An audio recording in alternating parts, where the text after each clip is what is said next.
Good day and welcome to the interim results announcement call. Today's conference is being recorded.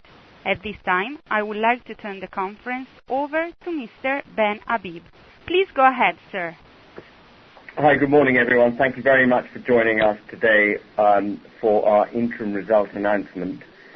I'm joined in the room by my finance director, George Digby, and our marketing director, Jeremy Barkas. And what I propose to do is to run through the presentation, which should now be available on our website, as an aid memoir and guide for this talk. So if you haven't already got the presentation to hand, it may be worth just flicking onto the website to access it. Under the PLC tab, it should be self-evident. On the assumption that you have got the document in front of you, I intend to start on page 6 and run through the first half of the document and not dealing with the appendices. I recognize that I'm unlikely to go through all the issues about which you may have queries, and so at the end of the call we will have a period for questions and answers, and I'm obviously happy to take as many or as few questions as you have. I'm going to skip pages 1 to 5, as I mentioned, start on page 6, where we summarize the financial highlights for the group. The statutory profit before tax was up 9% compared to the same period last year.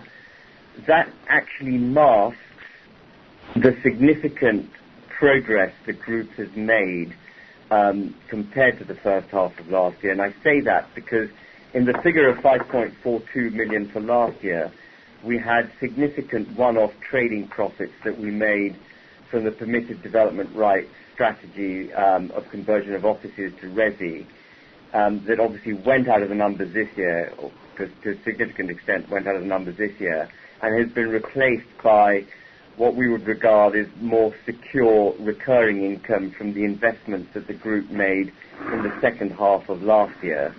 So the £5.93 million figure is a higher quality figure, if you like, than the £5.42 million figure for last year. Diluted earnings per share were only up 1.5%, and that's largely as a result, or entirely as a result, of increase in tax charge. We had a very low tax charge last year, and it's risen slightly this year, so EPS hasn't risen all that much. But in view of the significantly improved underlying recurring income of the group, we've increased the interim dividend by 10% from 0.35p to 0.385p. I'll come back to dividends in greater detail later. And all of these positive results have taken place in an environment where the euro has been weakening, and actually our profits for the year would have been for the period, would have been about £600,000, £512,000 higher, but for this weakening in the euro. So you can see that the group, on a like-for-like basis, has really made very significant progress since last year. Our net assets were up by 20%. Net assets is a slightly peculiar figure, in a sense, because we've got foreign currency translation reserves that bob up and down depending on what the zloty and euro are doing. But it's up 20%. Net assets per share obviously up a similar percentage. Adjusted net assets per share up 54%. And the reason that's a lot higher than the increase in net assets is because we adjust it to take into account the fact that the market value of our properties actually exceeds the value at which we hold them. And just to remind shareholders, we hold properties at the lower of cost or market value. So we take a prudent approach to the carrying value of our properties. But if you were to adjust them for market value, our net assets would be significantly higher. On the back of our increased profits, our cash balances are up as well, a testimony to the cash-generative nature of the high-yielding assets we own. And again, as I mentioned, against a backdrop of a weakening euro. Going to page 7, a bit more detail on our property portfolio. So the group properties that we own, we bought for £125.9 million, significantly up, and this reflects the deals that we did in the second half of last year, significantly up from 2014 when it was 63 million. But market value of 145 million. Debt's obviously up because we've bought more property. We're running an LTV ratio of 75%, and just to remind shareholders, all debt is non-recourse to the group, is secured on the assets which are being financed, and are ring-fenced in limited liability vehicles in the country in which the properties are based, either Poland or Romania.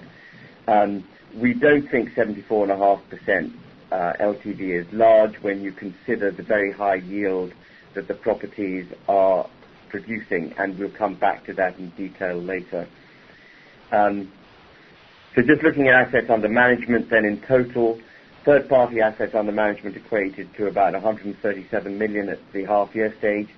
Quite a significant reduction from last year, principally due to the fact that the USS mandate ended in August this year, and USS, as you might recall, had represented at one stage, around 80% of assets under management. And for many years there was a question mark over what the group's position would look like post the expiry of their mandate. I mentioned this at the final stage, but I suppose I could reiterate it now, that we have navigated that fund expiry extremely well. We've retained a lot of our total AUM as a result of buying significant proportion of the USS assets ourselves, as well as raising new third-party funds during the period. So we have navigated the USS expiry extremely well, and we're very proud of of our position at the end of the life of that fund. The geographies in which our assets are based has changed slightly.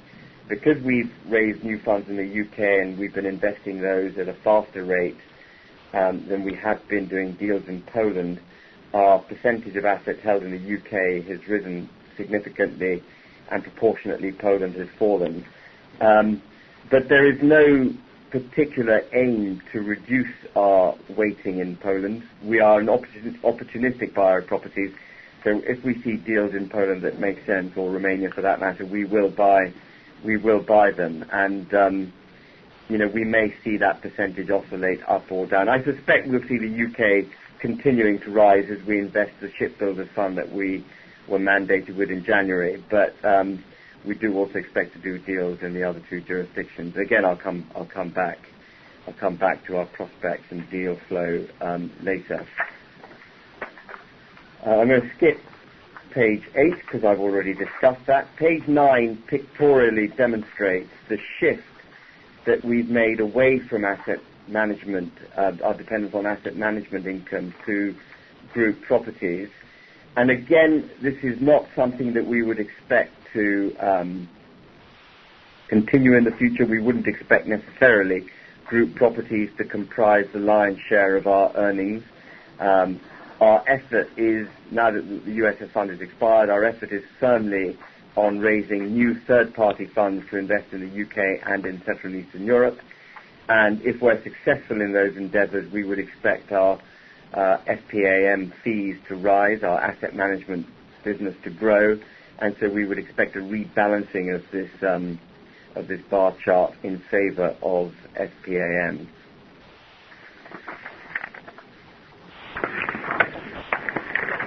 Page 10 gives you a breakdown between performance fees earned by FPAM and recurring revenue, which we define really as the underlying annual fee income that we get which is a proportion of the assets under management. So as AUM has dropped, our orange portion of the bar chart has dropped, but we made some significant one-off profits, performance fees, last year and in the first half of this year, to a lesser extent in the first half of this year, from our permitted development rights fund that did exceptionally well.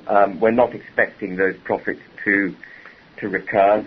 They were one-off. The government hasn't come out with any concrete details of the extension of that policy, and if until it does that, we are not really expecting to do any more deals of that nature in the UK.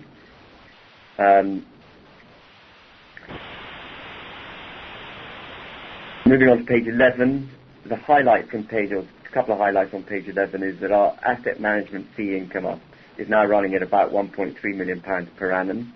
But we expect that to rise as we invest the SIP fund. The SIP fund was relatively new at the half-year stage. We were granted it in January this year, and I think we had about £28 million of purchases for that fund at the half-year stage. We will soon have, if all the deals that we're working on come to fruition, about £74 million of assets under management for SIPs. And the total mandate for SIPs is 125 million. So there's quite a lot of inbuilt growth, if you like, that the group is going to have in its asset management business coming from the SIPs fund.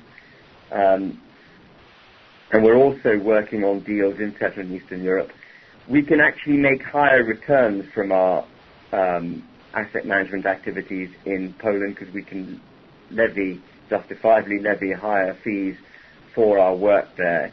And we also typically would be co-investing in those deals. The benefit of the co-investment income doesn't come into the asset management side of the business, it comes into the group property side of the business.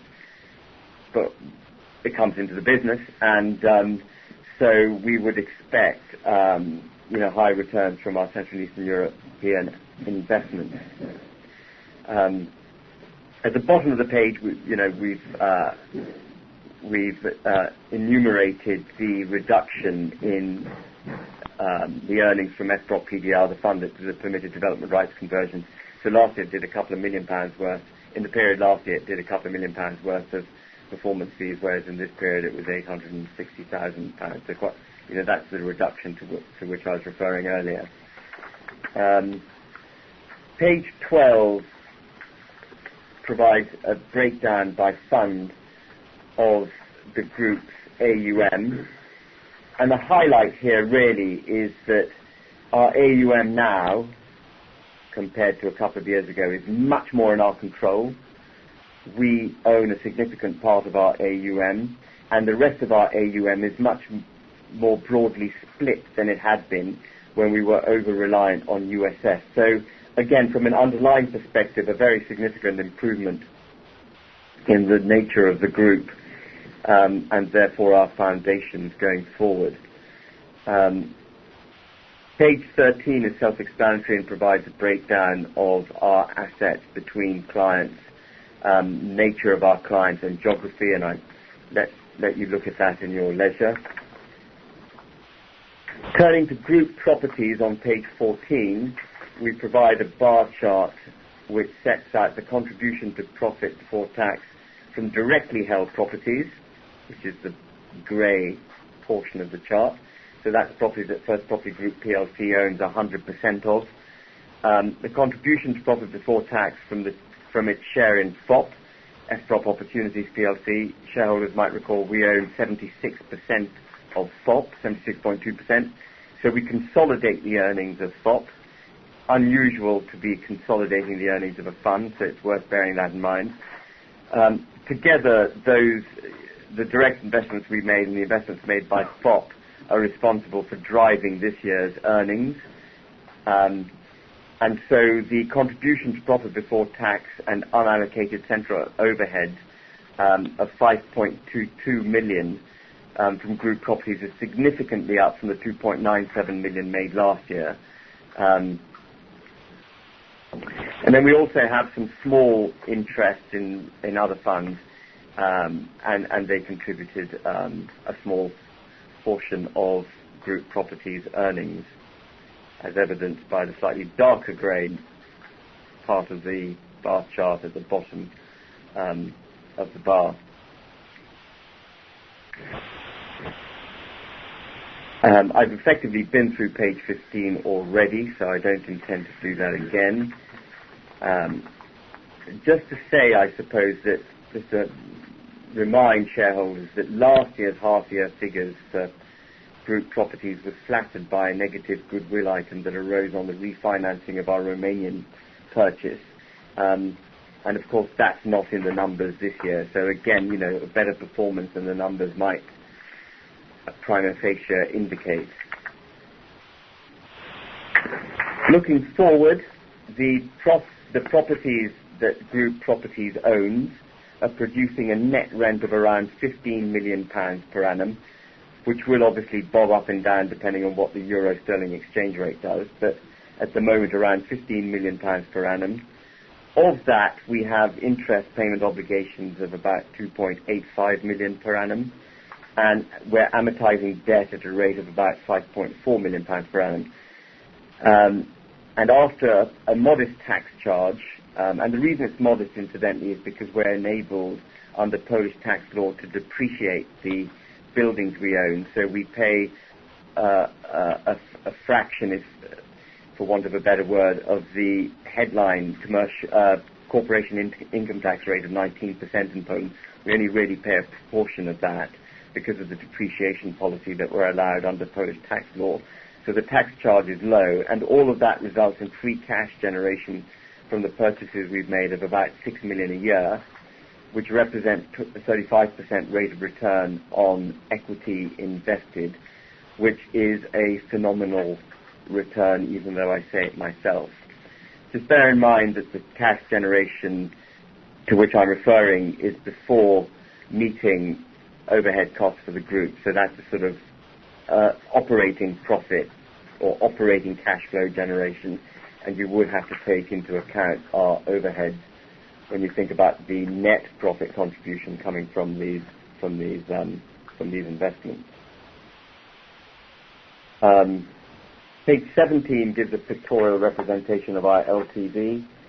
And actually, traditionally, all through my working life in property, and I've always dealt in the kinds of properties we now invest in, we've always worked at a 75% LTV ratio. So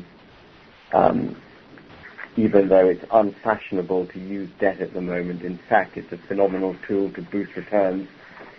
And when interest rates are in negative territory, it's an even more phenomenal tool. So we're not at all concerned by that. And the other point I ought to mention, I suppose, the other couple of points I ought to mention is that we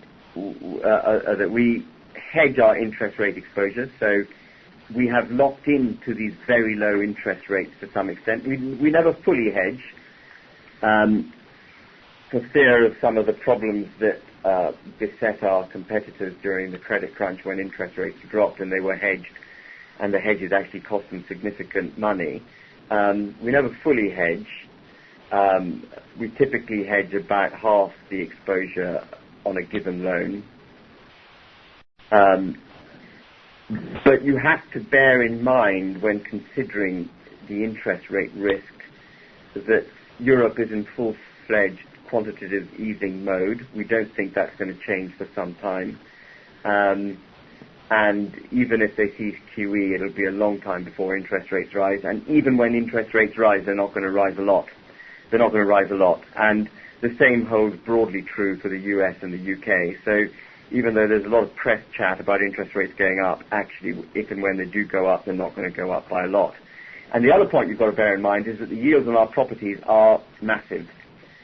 So on market value, we're yielding about 10%. On book value, we're yielding about 12%.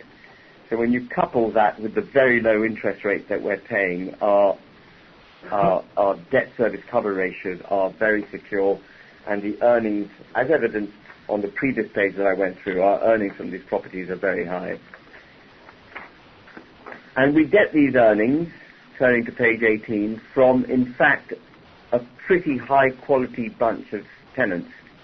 Asseco is the largest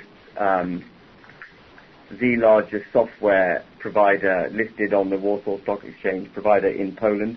Citibank is Citibank. Carrefour is one of the largest retailers in the world. Aquila is the largest Romanian distributor of goods. Skanska is one of the largest construction companies from Sweden. Tesco may have its problems, but it is still a very significant retailer, and I'm sure will recover. OLPP, or Operator Logisticni Planic, is a government-owned entity, as is NFZ. It's the NFZ, or I'm not going to pronounce it actually. NFZ is the Polish government state security fund. Bank Zachodni WBK is owned by Santander and one of the largest banks in Poland. And HRK, which responsible for 2% of our rental income, are a mid-sized recruitment firm in Poland. To a Polish eye, these 10 largest tenants that account for 72% of our income would be regarded as blue chip. We have a WALT of 4 years, 5 months, which is high in Polish terms when you consider that actually a typical lease in Poland is 5 years when it's new, so we have a high WALT for the Polish market, and we have an occupancy ratio of 96%.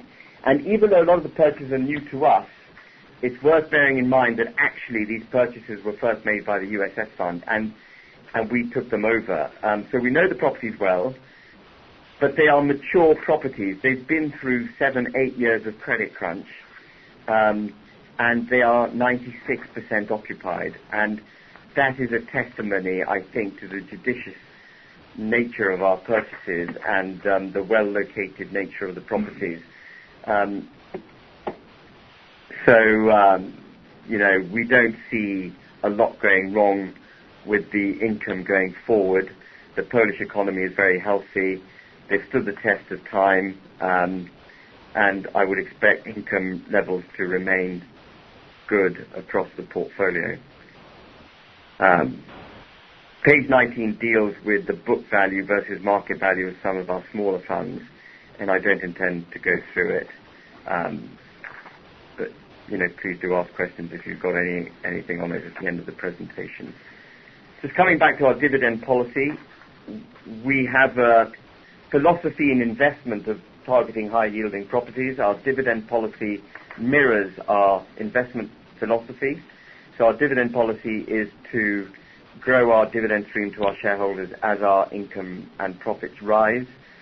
I'm very, very proud of the fact, and I say this every time I speak at results, but I'm probably going to go on saying it for a while, that we didn't have to raise a single penny of new money from shareholders during the credit crunch, and that we maintained or increased our dividend throughout that period. Again, a testimony to the high income generation capability of our portfolio. And there are not many property companies / fund managers who have been through the credit crunch that can boast that track record, and our shareholders should take great comfort from it. And the graph on page 21 similarly sets out how our NAV has been extremely robust through the credit crunch. So we had a rising net asset value through the worst period of the credit crunch. And we may not be unique, but I can't think of any other company that's had that. Can you, Chris? Can you think of a company that's posted NAV growing through the credit crunch? Not off the top of my head. No. So we're proud of that. The Polish economy remains extremely healthy. GDP growth forecast for this year of around 3.5%, due to be about the same next year, according to all major commentators. They've had a change of government. The new government is further to the right than the old government had been. But the old government, peculiarly, was probably more business friendly than the new government. It's not actually, the new government's more populist. It wants to boost GDP growth. It wants to slacken its fiscal stance so that it's prepared to spend more money and allow government debt to rise a bit. Poland, as you know, has a debt ceiling of 55, a constitutional debt ceiling of 55%, after which punitive constitutional measures kick in. And as a result of that ceiling and its good performance, it's actually got a very low debt to GDP, government debt to GDP ratio. And so there is room to spend more money in Poland. Obviously, as the new government spends new money, we will reap the benefits of a richer consumer, higher retail rents, higher occupancy levels in our offices, etc. So I'm expecting some benefit to come to our portfolio as a result of the new government, at least in the immediate to mid-term. The question, of course, is, might they overspend, and might that then result in the brakes being put on later on in the cycle, and that remains to be seen. This government, this party has been in power once before, between 2005 and 2007, and actually they did a pretty good job in that period. They're quite Eurosceptic, which is no bad thing for Poland.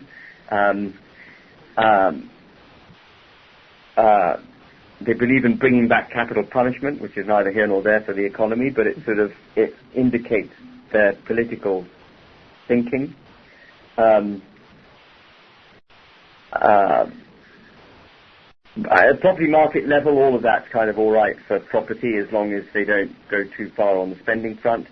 But of course, as I've mentioned, the other big thing that Poland is benefiting from is this massive QE that's going on in Euroland. And that is pushing borrowing costs down, it's pushing investors into higher yielding jurisdictions like Poland. So all of that is good for us. And we've seen a couple of really good times to be buying Polish property. We've been quite nervous of the Polish property market in 2011, 2012, and we flagged that all up at that point in time.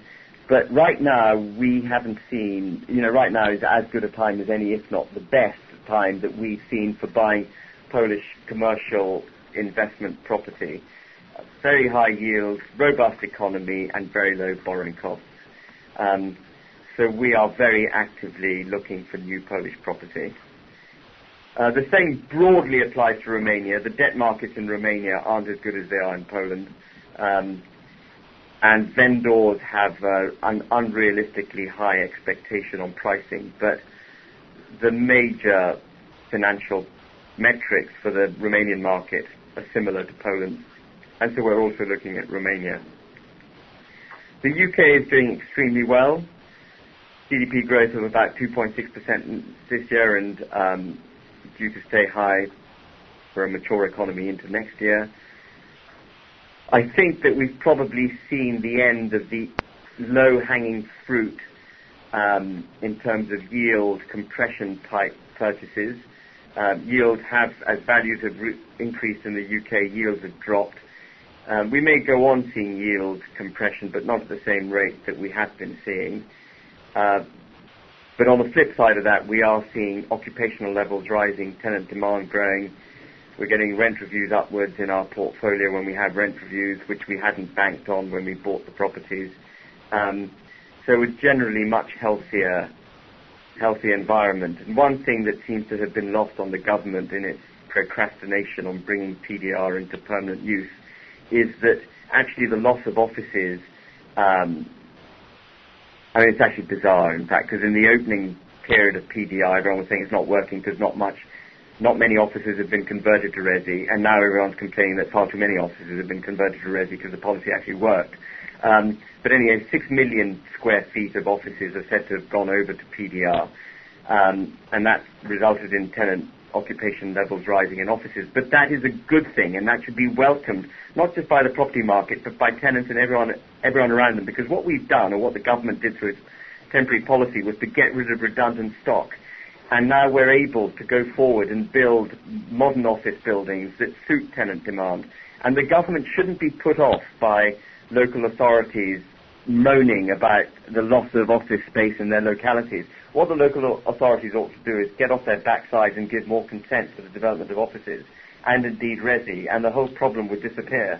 but that seems to be lost on all the negative commentary about PDR. And if anyone's listening, please pass that message on. But the UK environment looks set fair for us. Property values are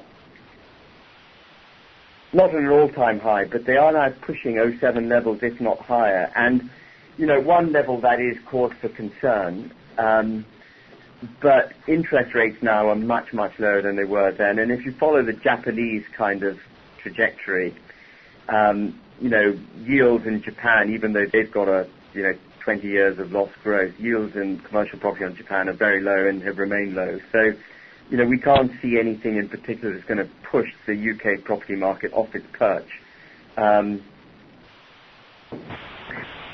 So things looking pretty good in the UK, and we're making some good investments for SIPs, really interesting investments. It's a very broad mandate that we have for SIPs, but we're making some really interesting investments for them. So looking forward, growth will come from continuing to invest the SIPs mandate, doing new deals in Poland, and we're working on 2 new deals, some details of which are set out on pages 25 and 26. We've deliberately kept the metrics on those deals sparse because we don't want to, blow our trumpet in advance of actually having secured the deals. But they're at an advanced stage, and we'd expect to secure them pretty soon. And the 35 million we invest in those, the 35 million of purchases that we make in Poland and Romania will be of a higher profit-generating nature for the group than our UK mandate is, because we will be investing around 3 million of our own cash into those deals, and we will also, so we'll be earning about 18-20% per annum on that cash from those deals, which works out at about 500,000, 600,000 a year roughly. And we will be earning a higher management fee. Our typical fee in Poland is about 1% of the assets under management. So we'll be gaining that as well. So from an ongoing recurring perspective, that 35 million euros of purchases on a pound-for-pound basis or euro-for-euro basis are better than investments made in the UK for our UK funds, as far as First Property Group plc is concerned.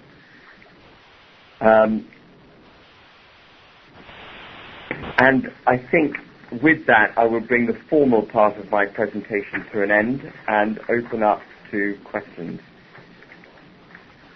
Thank you. Any questions in the room? Could you give us an idea of some of the purchases you've made for SIPs? Are they mainly retail? Are they regional? Well, we've in the UK PPP fund that we set up in February 2010, we focused very much on discount retail warehousing. I think about 60% of that fund is discount retail warehousing. We've continued to focus on discount retail warehousing, even though the economy is doing better. People are very cost conscious, and there's a recessionary feeling about the UK, even if we are now growing. So we've continued to do that, but with the improving economy and occupational demand rising, we've bought more office blocks into the SIPs fund than we did into the UK PP fund. And the other differentiation is that given the improving economic environment, we're prepared to buy shorter leases into the SIPs fund. We're not as frightened of VP as we were in vacant possession as we were in 2010, 2011. So, for example, we're buying a really interesting property at the moment on a 9% yield with 4 years remaining on the leases that typically would be not bankable in the UK, and we think is reversionary. Whereabouts is that? The property is located in the Midlands. I don't want to be too specific. Yeah.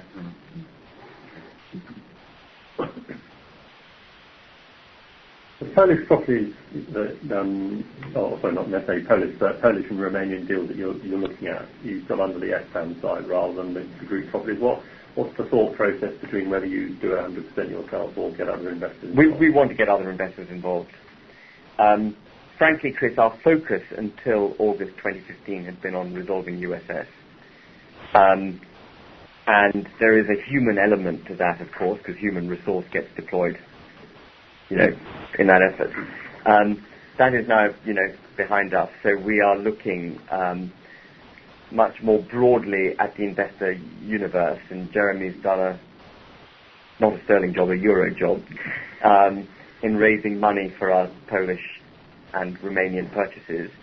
So the total equity deployment in these two purchases that we hope to make is about 11 million euros of equity, of which we're putting up 3, so the rest is third-party money. So that's, it's real third-party money, and it's coming principally from family offices, as well as, to a lesser extent, high-net-worth individuals.